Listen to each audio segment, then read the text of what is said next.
Honorable Nqola, it is now your time. Thank you very much, Chair.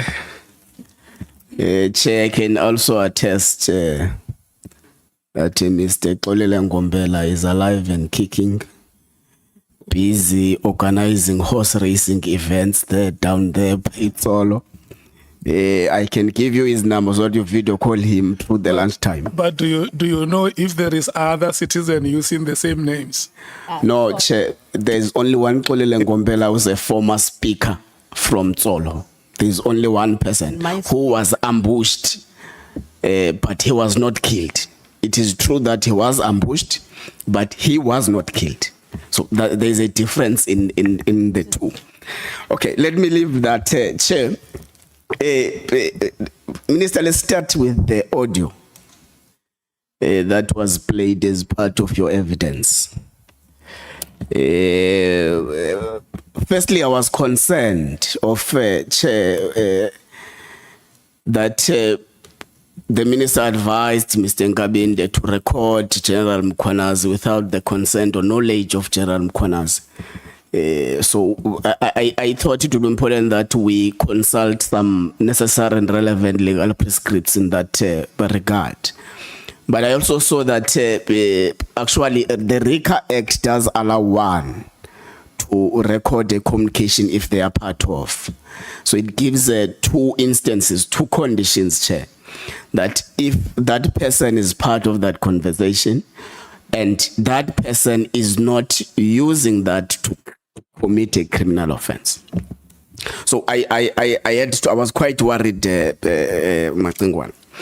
But this is the point where we've got different ways of interpreting what was happening. General Mkhwanazi testified and said, Mr. Nkabinde said to him, there may be unknown people who have tapped in his communication devices without his knowledge. Now, when you testify that you would have advised the chief of staff to make a recording of the conversation between him and General Mkhwanazi. What is your take on that? Now, what I said, and also inclusive of the correction of the hitch that happened in the other room, on the second, when they started talking between them, General Mkhwanazi and Nkabinde, they talked about the things that I indicated, and that included on the first day that what I regarded as a threat, that if Minister Mchunu believes that he is clean, he should proceed with this. That was said on the first day. But on the fifth, when they spoke on the third and fourth, and then they spoke on the fifth. Then that is when the recording started. Now, when they start the recording, they acknowledge what they had discussed on the second, as you heard the other time. That needed to be clarified.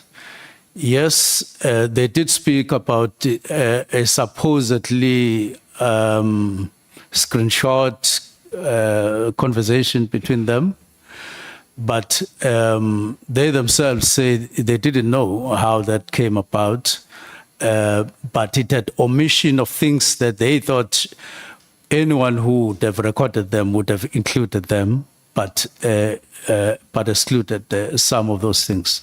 So you say you are concerned about that. We'll leave it to them and their recording. I was merely sharing the recording on my side. Okay, you say part of what would have made you interested for recording of conversations is the fact that You got briefed by the chief of staff that the General Mkhwanazi is very angry and making threats. So you advised the chief of staff that it would actually be adequate that from now on you record the conversation. So you brought evidence in a form of an audio. That part of the threats that you think that are being said in the audio is that someone says if you are clean, you can proceed and all those things. But I don't know what other honorable members would have heard in the audio, but what I heard in the audio was actually the sentiments of your chief of staff, Mr. Nkabinde, saying those things of being clean, not clean, and all those things. Did you finally get the part that which you wanted us to hear so that we are able to understand better your argument in regard to this? You'll recall that even Honorable Malema did advise that you when you come back today, you must actually direct us exactly where we must go so that we understand your argument better.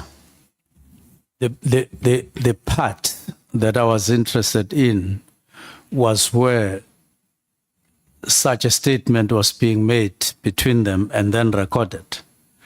Now, it's only in reference, it turns out, because that part was said before they started recording. But it's referred to in the conversation on the 5th and acknowledged by them when they remind each other that whoever would have screenshot them when they were discussing would not have missed out on this part and that part. For instance, on the first part where there was talk of fight back, where there was talk of if the minister is clean, that conversation had not been or was not recorded. And I thought part thereof was actually recorded. That's why I brought it here. But it turns out that it is only in reference. So my answer to you is that I thought that that had been recorded. It turns out it had not been recorded. It just comes as a reference, rather. Okay. Does the minister understand that as things stands, given that the response, the ad hoc committee doesn't have the evidence of threats as things stands now? The ad hoc committee has a reference as it stands now, and I would advise that if it pleases the ad hoc committee, you can get Mr. Nkabinde to come and say it for himself. So it shouldn't just be just because the recording, the actual recording is only in reference, and therefore that's the end of the game. It's not the end. And Nkabinde is alive, he can be asked to come so that he says it himself, if you so wish. He's alive and kicking. He's alive and kicking, just like... No, it's fine. Nqola, Yes, Chair. you know, this morning when we started, from this table, we made an announcement to members of the ad hoc committee that our support team followed up with the minister and his team to forward the extract that he wanted us to play on that day. And as at the time of resumption of proceedings this morning, that extract has not been forwarded to us. So it is not us. It was him who said it last week on Friday, that he wanted us to hear that extract and it was not there in the recording. And you are very right that when we rose, Honorable Malema said, please make sure that whatever piece of information you have you want to bring us, make it available. So it has not been made available, Honorable Minister. And the question that the honorable member is asking, he is justified to say that as it stands now, the ad hoc committee doesn't have that extract, which you promised that it will be made available. Yes, Chair, and I give a reason. that I was under an impression that it had been recorded when the recording of their conversation had started, and it turns out that it had not started on the first day when that was mentioned. It only started on the fifth day. Yeah. Yes. I take the explanation, but the fact remains, as we proceed now, the extract is not here before us. It is not here before us as intended, except to add that it is in reference, only in reference. Yeah. We agree. If we use the primary and the secondary, we will say the primary is not here. I would agree. So? Thank you so much. Thanks, Chair. Chair, there is a hand. I'm on the same point. The minister, because you are putting it as if we should have the recording. The minister does not have a recording. He told us he's got a recording and he wants us to play. That's number one. Number two, he wanted us to listen to something he never listened to himself, because it's not there.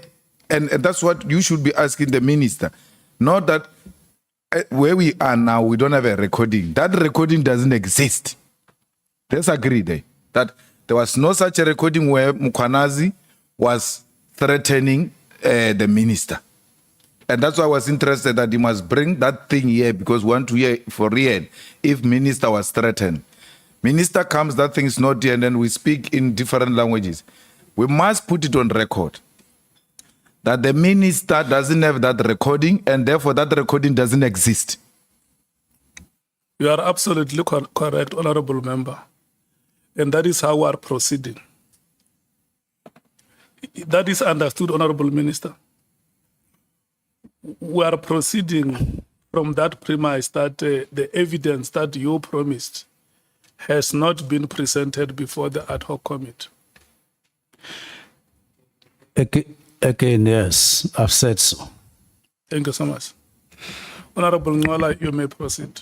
Thank you, Chair. I think both yourself, Chair, and Honorable Malema agree with me that as things stand now, we don't have evidence relating to threats leveled against the minister. I think let's pass the minister and go to your directive of the 31st of December 2024. There is an underlined word there that says immediately. And we discussed this thing with the word immediately. Okay. And we discussed this thing with a lot of witnesses, so as to get what would have been their understanding of immediately. I remember General Spear said, immediately does not mean immediately now. We were left confused, all of us. So you say correctly so that part of what is contained in your directive is the fact that there must be a preliminary report on the 20th of January 2025 from the 31st. So your immediate now means that 20 days. Was that the intention of the immediate? The immediately. Most of let me just go straight to your question. That immediate has a context, and that context is contained in the letter of directives. There's no way you can make a mistake out of it. It's contextualized. And the words that decisively form the context thereof is the call or the directive inclusive of the directive to bring or to refer that there would be a preliminary report. In fact, it was saying you will bring the preliminary report on the 20th. So that immediate, if you remove preliminary report, You remove it, and you remove what was also part of the directive in the form of the UNESCO. Then immediate it takes another context. But if you bring in those two, bring in a context that although it was immediate, but there was a meeting that was coming with what? A preliminary report indicating clearly that you were not talking about something to be switched off. And that's the end of the day, you go and sleep. There was to be a preliminary report. There was to be a UNESCO report. Then that is the context concretely, without any mistake. Okay, so indeed that immediate did not mean immediately. Do you agree with me that PKTT is born of the president's interventions to scale down political killings? Yes, that was a political intervention by the president. Is it your evidence that given that you found it adequate not to consult the president prior the decision was taken? I would not agree with you exactly on that because it was pitched at ministerial level via the interministerial level, which is no longer obtaining in the 7th administration. It was not pitched at presidential level. It was pitched at ministerial level via the interministerial, via the minister who was chairing, but where there was interministerial, and there's no longer any ministerial. Okay. So I wouldn't agree with you. Okay, let me rephrase my question, Minister. Was President Cyril Ramaphosa informed or briefed or consulted prior the taking of the decision to dissolve the political killings testing? You swallow a lot of words such that I don't hear. It might be the mic. I'm saying, let me rephrase it. Was President Cyril Ramaphosa, as a person whose intervention as a result of the PKTT establishment, consulted, informed, or briefed about the intended dissolution prior the decision was taken? No. He was not consulted. Okay. The president also established the interministerial committee, which you say in the 7th administration there is no interministerial committee. Maybe if you can brief us, when was it dissolved by the president who appointed it? When were the closing reports being submitted, so that we better understand that if there were terms of reference, perhaps that guide it not to surpass the 6th administration. Has there been such?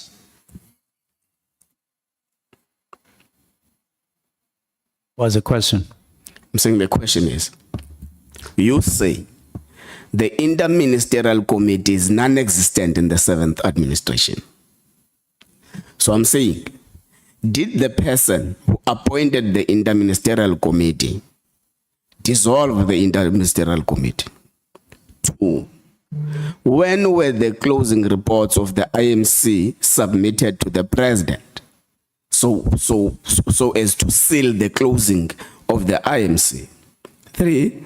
Were there terms of reference that say the interministerial committee only exists in the 6th administration? Yeah, Honorable Nqola, you must not drown my witness with a bombardment of questions. May you please take your one by one, Chair. Your questions one by one. Okay, thank you, Chair. So apologies, Mkhwanazi. No, I understand all of you. Okay, no, that's fine. He says he can take it in that fashion, Chair. Just saying, go easy. You have time. I mean. Okay, yeah. Chair. My statement, that is my affidavit, only refers to the 7th administration not having an interministerial committee on the National Political Killings Task Team that was established in 2018 to focus in the main KZN. It doesn't go beyond that to say there was a report, there was closure of the report, and this is the report. It only makes reference that when I got appointed in the 7th administration as Minister of Police, there is no interministerial committee.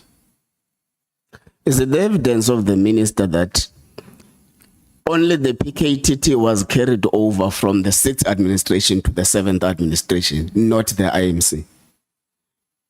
Because the establishment of the PKTT was in the 6th administration as well.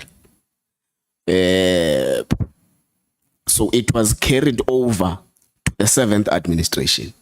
So are you saying now, Minister, that only the PKTT was carried over to another administration, but not the IMC?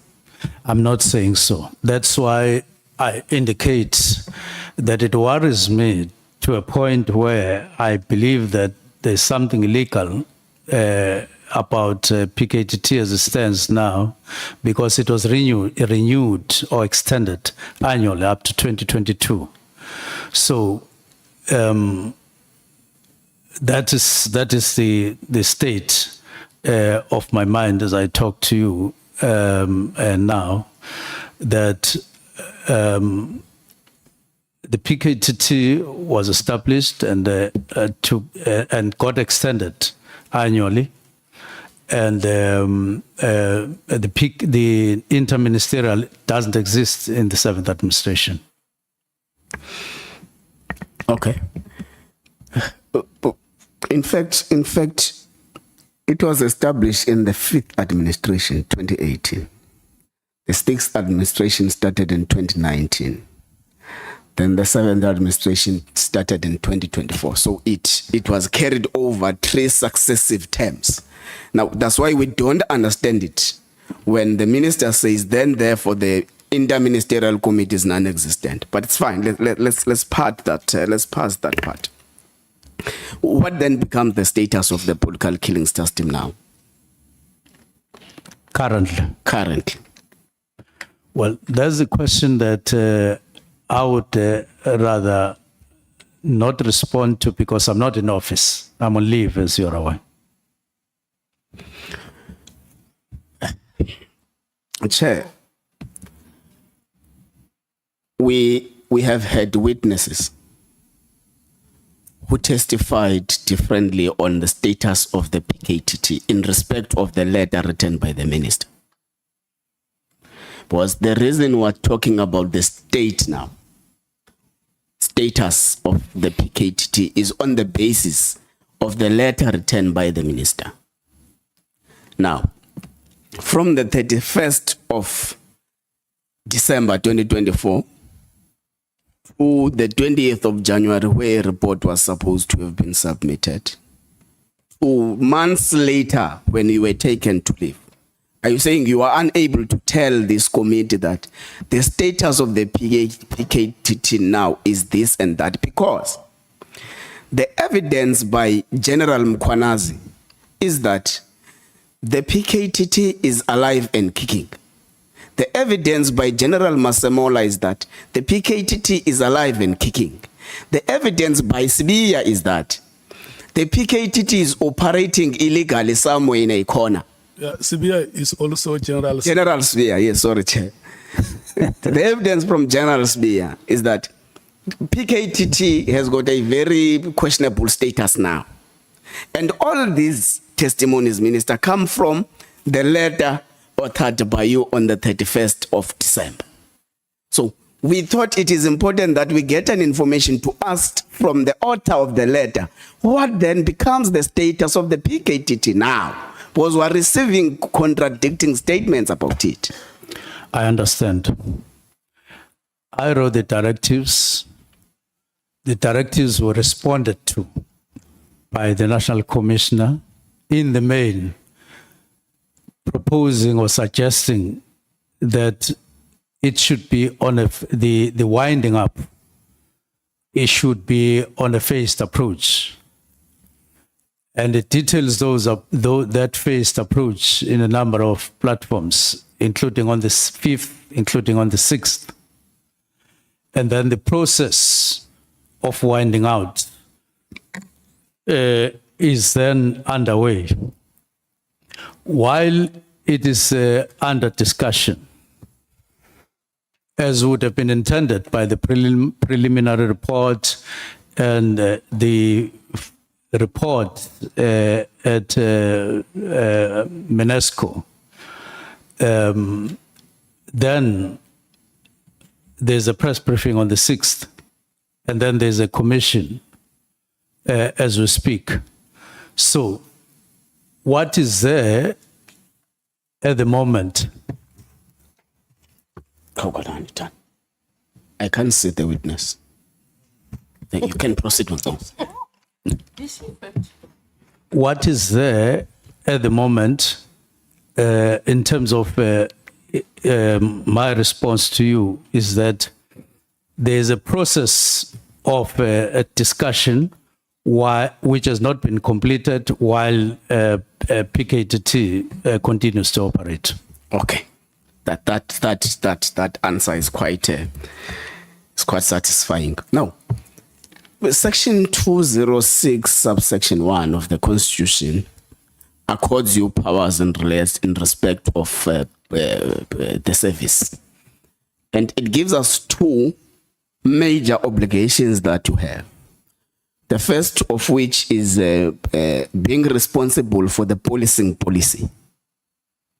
The second of which is being responsible for policing needs.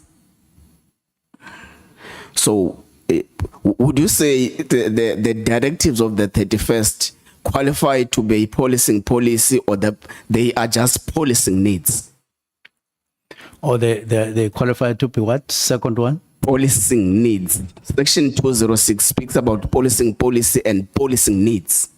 So does it qualify as a policing policy or a policing needs? The directives are linked to Section 207(2) because it talks about policing policy.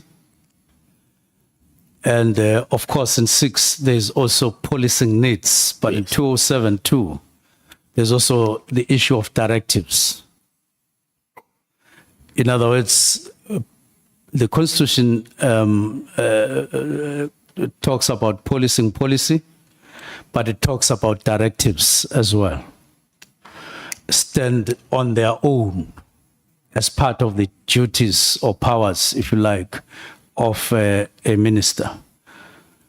And therefore,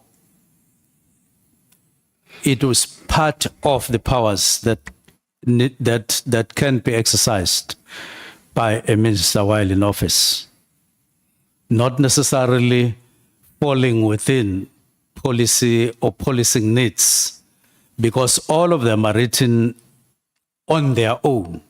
Policing policy is on its own. Policing needs of a province on its own, and then directives on their own.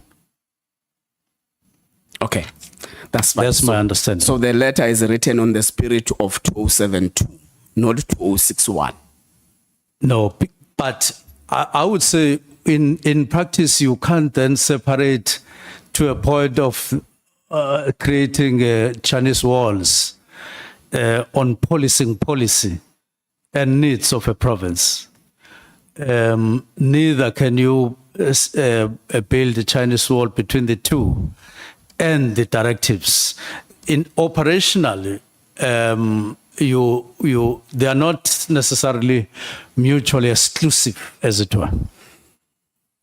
Okay, but I'm asking because also 206(1) Yes. actually requires you to consult provinces. Yes. Yeah, so that's why I was asking. Yes.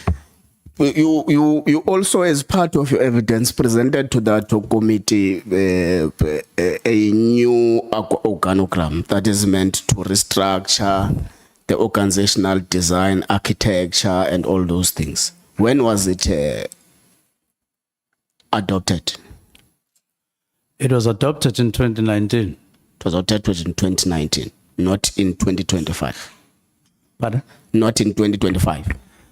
It was adopted in 2019. It was adopted in 2024. 2024. not When 2025. yeah, when I was already in office, when I started looking at the organogram. So in other words, 2024 was, in broad terms, an endorsement of the work that had been done, but it now included the need to implement. But in the main, yeah, it was adopted twice. Okay. So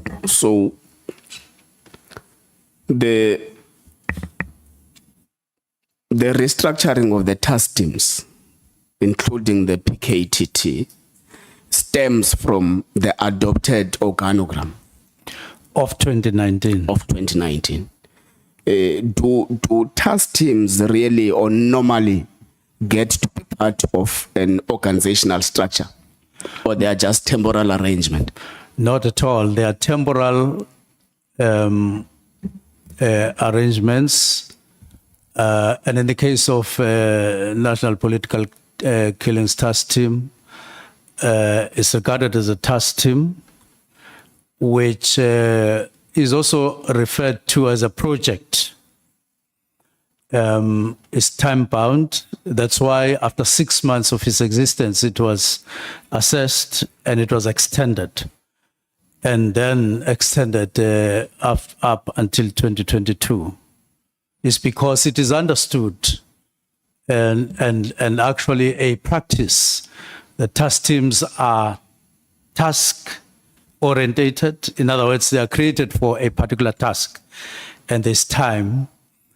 And in this instance, even though it was a budget, it was a project.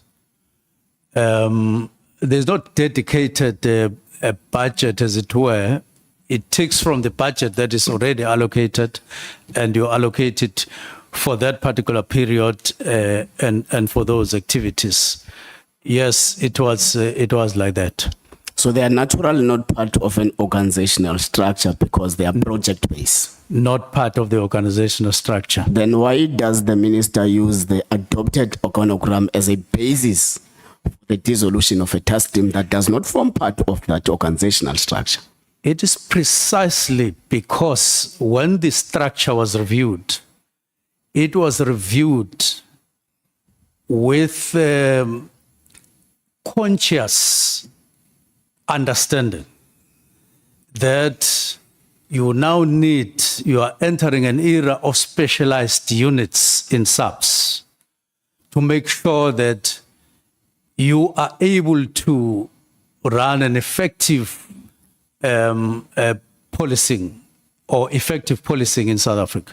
You now need specialized units. Now, when they created those specialized units, they were framed or designed to perform all the duties that the task team was now operating, to deal with what was emerging in KZN in particular. So inevitably, once the structure was fully operational, the structure was designed to take all those duties, and it was done consciously. It was not incidental. That's why you create murder and robbery.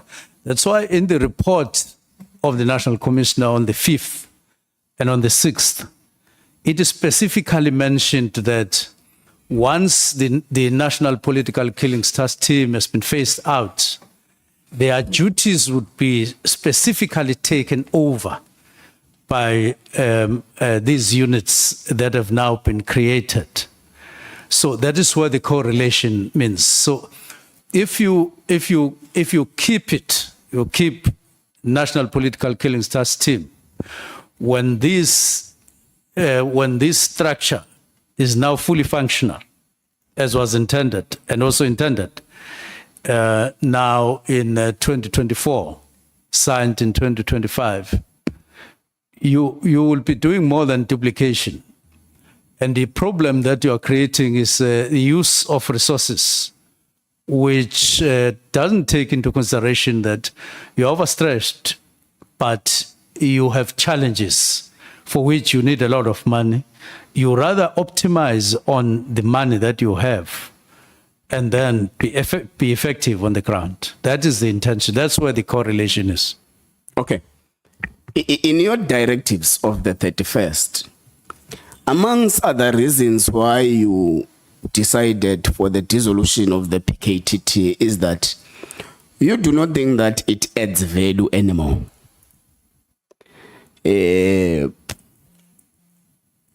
We have already had 3 witnesses here in the ad hoc committee.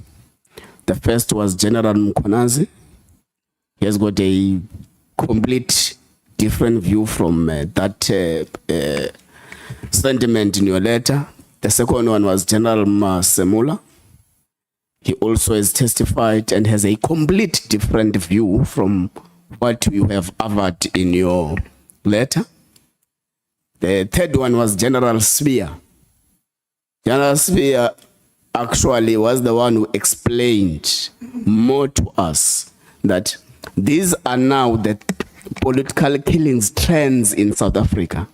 And they have since decreased vehemently because of the work of the political killings task team. The fourth one disagrees with your government is President Cyril Ramaphosa. He's just had a public commentary on TV where we were speaking about the PKTT and the work it did in reducing the political killings in South Africa. So I'm mentioning this for people because they've got a different understanding of what you say adding value in your letter. Now, I want to check if the minister from appointment has been able to at least summon a progress report in respect of the work of the political killings task team, so that what informs the decision of the minister is actually the progress report that the minister would have actually received from the officials of the department, whoever is obliged to do that. The issue of if you look at the report that was or the comments that were made by CFO in 2024, they do indicate a monetary value on this matter. And you look at, yes, March 2024, when you look at what National Commissioner says in 2025, talking about the need to expedite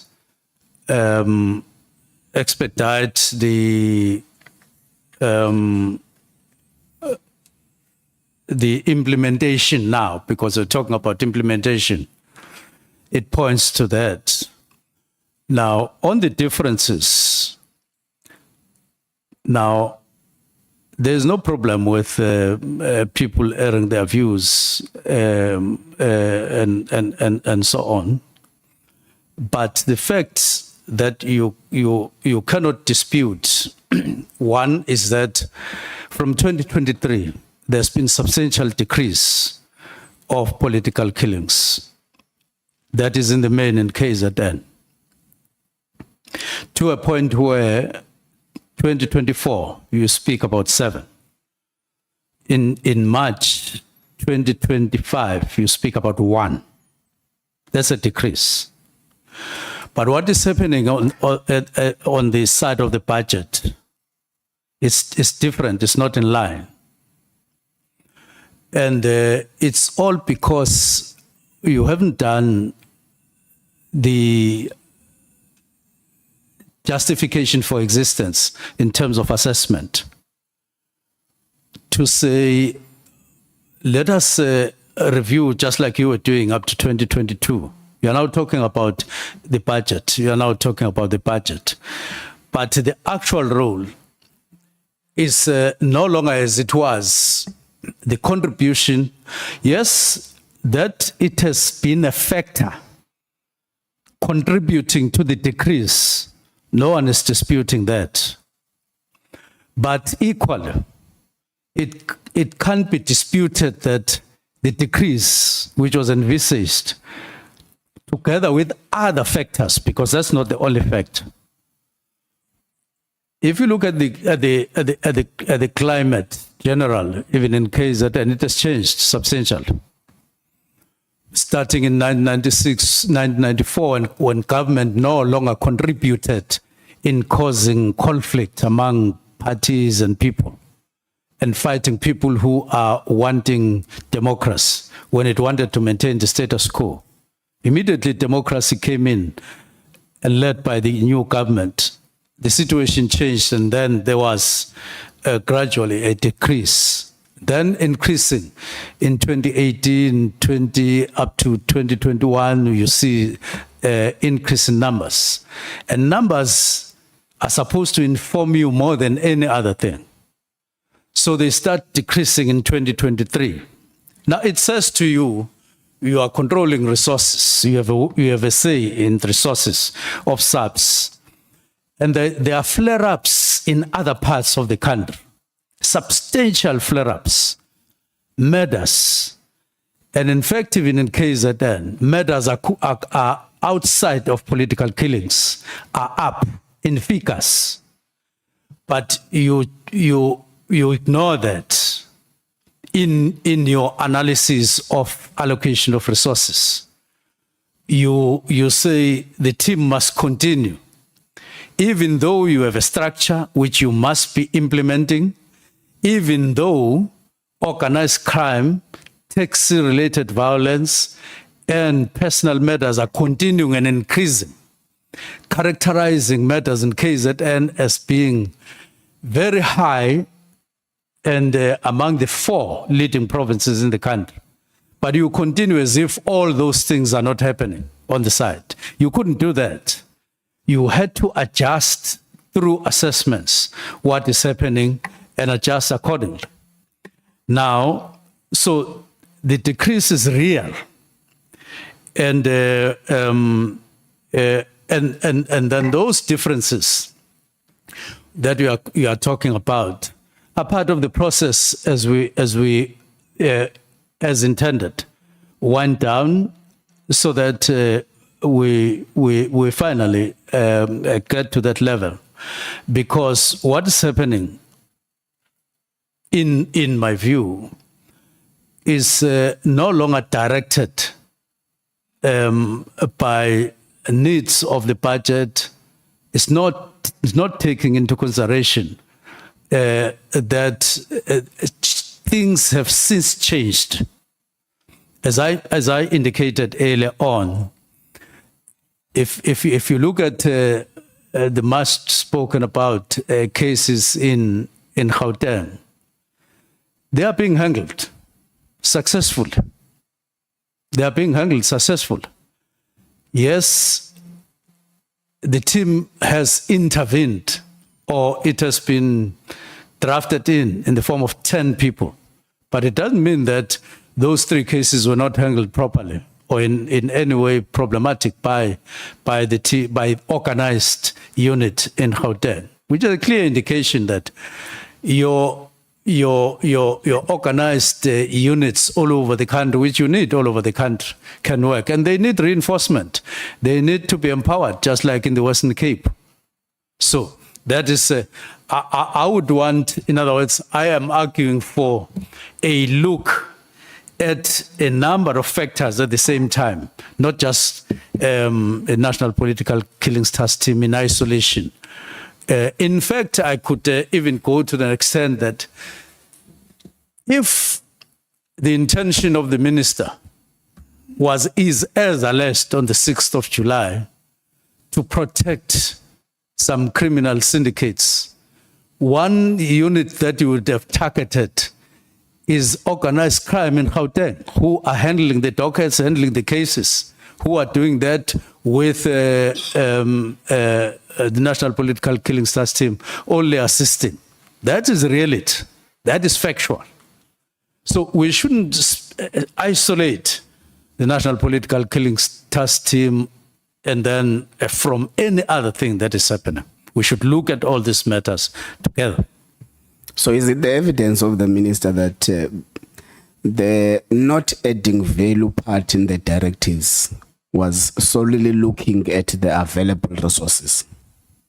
Was solely looking at? It was in the context of the available resources. It was budgetary driven. No, not alone, but related, yes, to the budget, but related on the need to strengthen the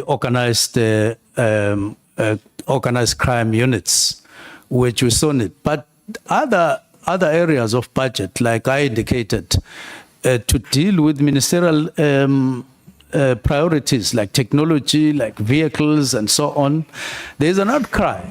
And perceptions are very strong out there in the public that we are not being as effective as we should be at community level. There are serious complaints about police stations, the way they are equipped or not equipped, even with members of the portfolio committee. So the pressure doesn't match our response at all. It doesn't. Our response is very weak, actually, in practice, compared to the demand in terms of how we should be distributing resources and how we should policing communities. And that is reality. It's a fact. So you needed to juggle your resources and your usage of resources so that you address some of the concerns of the public and even the imperatives of the seventh administration, where you need to make people feel safer than before. And you can't do it through the National Political Killings Task Team alone. You can't. It's impossible. Okay. Has the minister summoned the chief financial officer of the South African Police Service to give a formal report on the expenditure trends of the PKTT, so that the minister is able to balance between the performance and spending before he takes the decision for dissolution or not dissolution, so that you get influenced. Whatever decision you take, it's fine, but you get influenced by what would have been the expenditure trends and what would have been the performance trends, and also that it influences your decision making. So was there a summoning of such an expenditure report from the chief financial officer? And if the answer is in the affirmative, then how much has the political killings task team spent from crisscrossing the different financial years from its inception? Now, the discussion that we had was on the first. The discussion that we had was on the second. It wasn't necessarily dedicated to either the finances or any other aspect, but we were aware of the expenditure trends.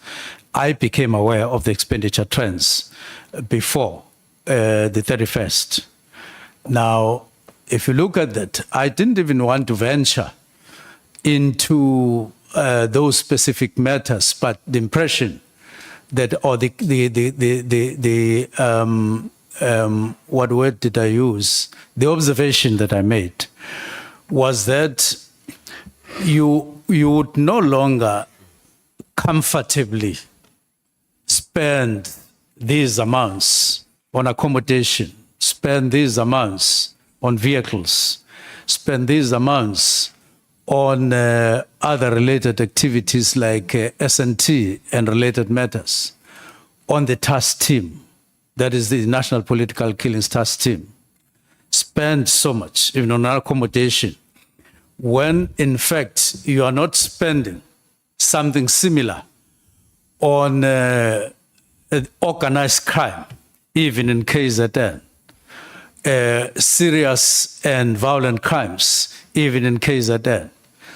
You are having difficulty to explaining your sending dockets in South Africa at the moment. Serious difficulty. You are unable to. and other areas of work, why there are no vehicles and so on. Remember, the expenditure that you are doing in political killing stars team is the same amount that you should be doing all over, but in an even way. So I did make an observation on that, including what CFO had said in March 2024 when she responded to the submission that had been made by General Khumalo, talking about the budget that had been cut on a number of occasions and reducing the request from 94 million to 20 million at that time, and suggesting that beyond elections, please engage if you want this to continue, engage on a new work study and so on, and so on. Like it is not part of the organogram. So there was enough information to work on in the context also of the demand for the same budget general. And that is the same context that informed us that we should disband or remove the inspectorate. Same thought, same thinking. Wanted to optimize. We still need to optimize if we are to correctly or maybe meet the public and their expectations in terms of what is happening throughout the country in terms of policing. But if we keep things like this, it will be our choice to always, up to the end of the year, say one and the same thing and say, we are trying, we are trying, we are trying. When 400 people will be killed in 3 months or 4 months around here in the Cape Flats and so on, and other areas. To me, it is not ethical. To me, it is not morally justifiable to keep things as they are in terms of the use of the budget of SAPS without juggling it accordingly. Okay. I'm asking this question, Minister, because the CFO is also due to appear before this ad hoc committee. Is it the evidence of the minister that there was no formal request for the CFO to submit an expenditure report in respect of the political killing system?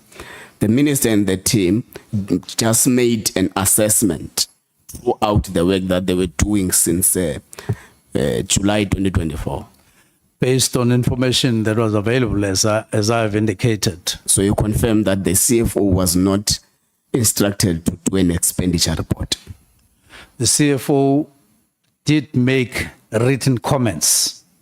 But So Minister, you say the written comments are on the basis of a request, and the request is rejected on the basis of budget cuts. It's a different thing, that one, from what we're discussing. We are saying the minister, the CFO, made comments declining or rejecting a request by the PKTT people for a budget. And the reasoning behind the CFO's rejection is not on the basis of the directives, but it's on the basis that the department has suffered again budget cuts, just like any other department that is suffering from budget cuts. So that's why I'm asking.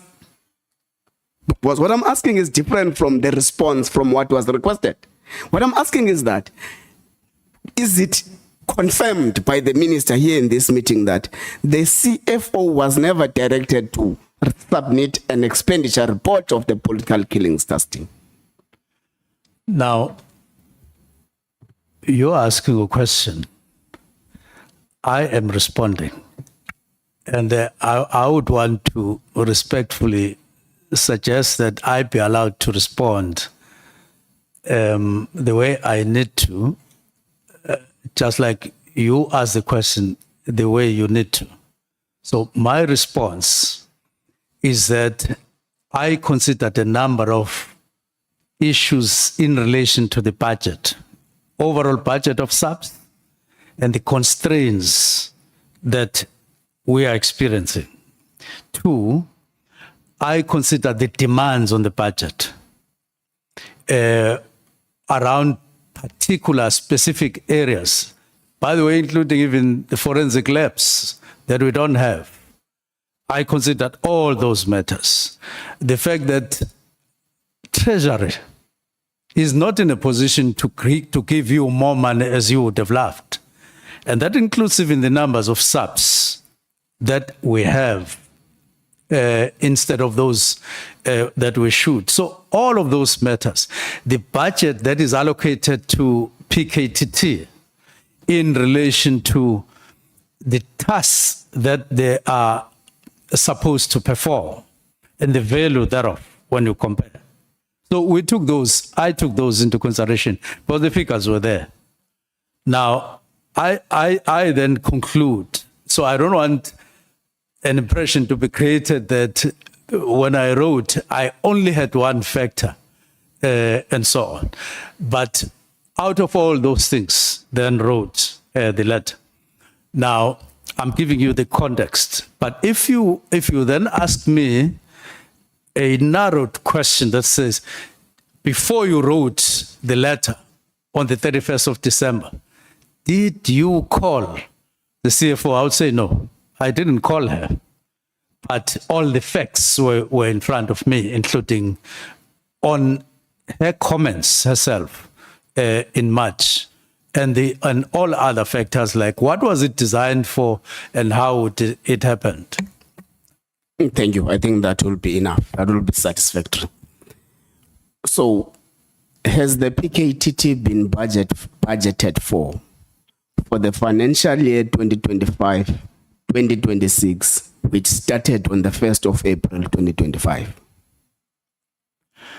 Now, I heard that National Commissioner said or overturned what CFO had said in March 2024, which are made to understand that she also made comments in 2025 about concerns in terms of monetary value, and that money has been provided. The last time I was aware was that National Commissioner was still going to consider the requested budget for 2025-2026. And I don't know whether the matters have been concluded to the effect that you now have money that has been provided. If so, I would still say that is money, in my view, that should be or could have been optimized and should be optimized along other areas that we now need, especially when in March this year, we have one fresh case of political killing in KZN. But you still budget the same as you would have done when there were 18 incidents or even 50-something incidents. So you would differentiate, you would adjust your budget. You would adjust your use of resources in a responsible way from where I sit, and that's my central argument. Okay. Minister, it is common cause that the PKTT does not only comprise members of SAPS. You have got the National Prosecuting Authority taking part. We have got the State Security Agency taking part. We have got DPCI, Correctional Services, and other stakeholders. So what has been the value of their contribution? Or else, let me put it like this. What has been their contribution in respect of all the intention to disband the PKTT prior the signing of the regulations on the 31st of December? Their role, insofar as cases that have been dealt with by the National Political Killings Task Team, has been significant. But you must also know that it is in the context of the cases that the National Political Killings Task Team is dealing with, as reflected by figures. In this case, when National Political Killings Task Team say we have one fresh case in 2025, it will be in that context, that contribution. In other words, in one fresh case. In a sea of matters, not only in KZN, national. And it is important to take cognizance of that fact. In a sea of other matters. That's exactly what is in the heart of my concern. When we start even using, as National Commissioner was saying in the Madlanga Commission, followed by the head of crime intelligence, Tumsan General Kumal, saying, in the National Political Killings Task Team, we don't use traditional methods of investigation. We don't use normal methods. We don't use usual methods. We use a different design that is expected to yield effective investigation. And I agree with them. It's a good model, by the way. I agree. But I questioned myself, what is the ethics of a distribution of resources in a manner that caters for a few people in an effective way, leaving aside the masses outside? What is the ethics there? And I decided that, look, we need to change this. We rather adopt that model, but national, especially in the provinces, including KZN, by the way, where there's a high rate of murders, which I had raised with all the people, the National Commissioner, deputies, and provincial commissioners in November. And I had raised a deep concern. So we rather take the model, if it is good, that we are using in the National Political Killings Task Team, and use it, if we want, even in the limited scale in the 4 provinces that are high murder zones in South Africa, than simply getting joy that, yes, PKTT is effective when every other people is murder, other people's murder is just regarded as normal, relegated to traditional. I wouldn't want to believe that that is part of my responsibility. That is why I then said, no, look, we need to come up. The model is good, as I say. So direct your answer. They contributed well, but no longer to a point where we can proudly and say justifiably, especially if you look at the Constitution and imperatives of the 7th administration. We're not required to look at cases emanating from killings of certain specific people. You can call them elite or whatever. We are required to be interested in everybody. So you can't keep things as normal as they are. You've got to wake up, and you've got to wake up to the imperatives of this administration and behave accordingly. Thank you. A second last short question. A person that goes by the name of Merdias writes a complaint to name you. of? Merdias. Okay. Writes a complaint to you and sends it on the 31st of October, complaining about the continued existence of the PKTT and how she thinks that the police service must be restructured. On the 31st of December, the same year, you write directives. Has Merdias influenced your decision? Firstly, I must correct that impression that the only concerns that I had dealt with at the time of writing the letter of the 31st was those of Mary Haas. I have gone through, to all the corners of the Republic, and formally I only had not gone to the Free State and the Northwest and Northern Cape, but I had gone to all other provinces. It shouldn't be just because other people and all the people that I saw couldn't write emails, which the Haas could do, then they must be taken for granted. And their voices must not be heard, or they must be ignored or suppressed. It is absolutely not true that the only voice that I took into consideration was those of the emails that came from Mary Haas, and therefore she has a decisive influence on me. It is not the case. What about people that I've been listening to all over complaining, including here? At one point, I listened to a group of 30 people here. Our time is running out. Time is up. It's running out. We must break. I think I can take it. Chair. Has Professor Meridi has influenced you? Yeah. It Meridi has Influence your decision. not at all. Thank you Okay. so much. Not at all. The last one. I wanted to make The last one, clear. Chair. Not at all. Just the last short one, Chair. The Premier of Gauteng, Mr. Mkhwanazi Al-Sofi, Yes. wants his own political killing system in Gauteng. Are you going to give him?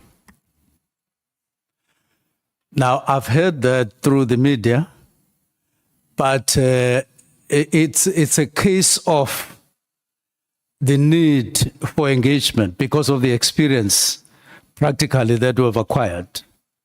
That the unit, I believe, that the unit called organized crime, as demonstrated in the 3 cases, Okay. is quite effective. I wouldn't, in my engagement that I may have with Premier Panyaza, agree along those lines. That's fine. Thank you very much. Thank you. Thank you, Chair. Honorable members, thank you so much. We are breaking for 1 hour. And when we come back, the MKP must be ready. And then we are going to break at 15 minutes before 4. So now we come back at 14 hours. We take the MKP. We break for 15 minutes at 3:45. We come back at 4. I'm lining the speakers. We come back at 4. We take the Democratic Alliance and break at 5:45. We come back at 6. We take the EFF. And then further announcements will follow.